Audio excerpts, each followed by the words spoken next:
We are getting close to the end of the first day of the ADRBC 2018 Symposium, and I'm joined by Dr. Eva Malisius and Brin to chat about one of the topics that we've been finding really interesting today. And so first we're going to chat about what happens after a mediation process or a different ADR process.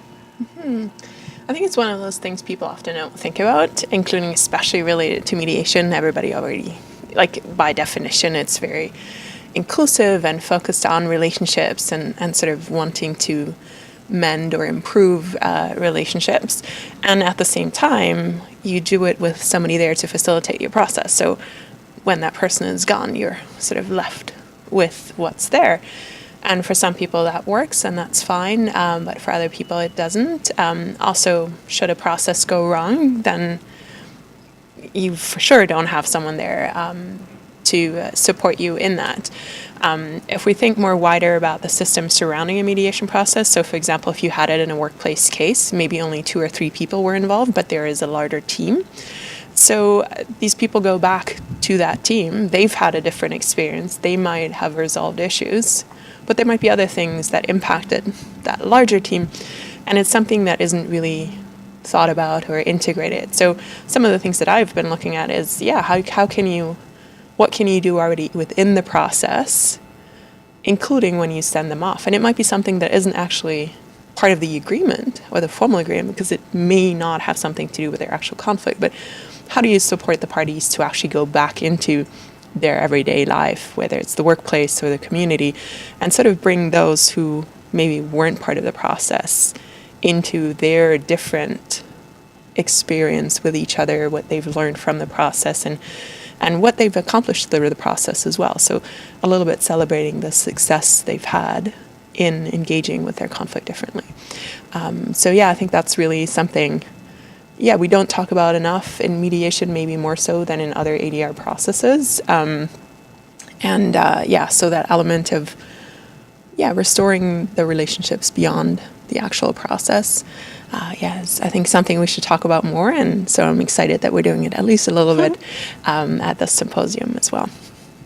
I think also looking at the broader context, the culture within that organization, looking at the medium, kind of embracing conflict at a medium level, so not shying away from it, but also having some policies and constructs that really look at embracing conflict and all the positives that draw off of that. So creativity, the cohesiveness, and the community that can build around it. And so how are you kind of going to build around those people who have been in conflict and support them through that from a bigger systems perspective?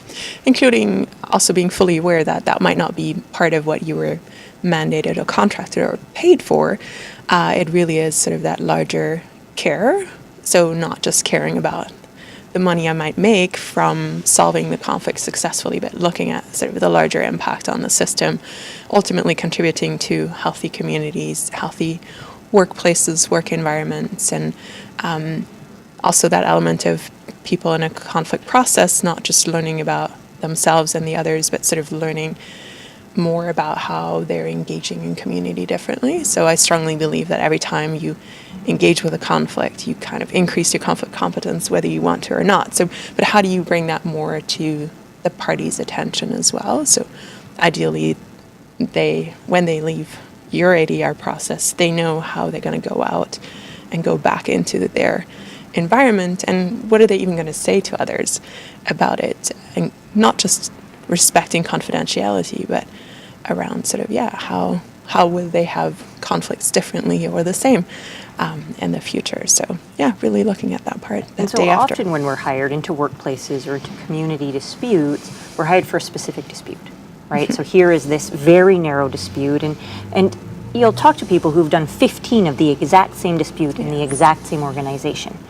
And it's a very narrow, so how do you then transition to kind of helping that organization maybe broaden the mandate of the person coming in? Which there comes the other challenge, right? So on the one hand, I could say, well, it's almost your moral obligation to kind of, speak to higher levels of decision making and say, well, here's something wrong in your system and your structure and the way your workplace is set up. But no boss will want to hear that there's something wrong with how you're providing a workplace for people. So it's a really fine line, and how do you create conversations and momentum around that? If you had 15 processes in the same organization, you probably have 30 plus people. That's quite a big momentum. So if all of them go back with sort of an awareness that their case isn't isolated, and an idea of what might be ways of changing communication patterns, changing structures is more complicated, but maybe finding those windows of opportunity, what can they contribute to making that difference, then you've done a lot more than solving that one case. And potentially created a new contract for yourself and convinced someone to bring you on to facilitate that change process. Well, thank you guys so much for taking a little bit of time out of your day. Enjoy the rest of the symposium. Thank you. Thank you. Amanda?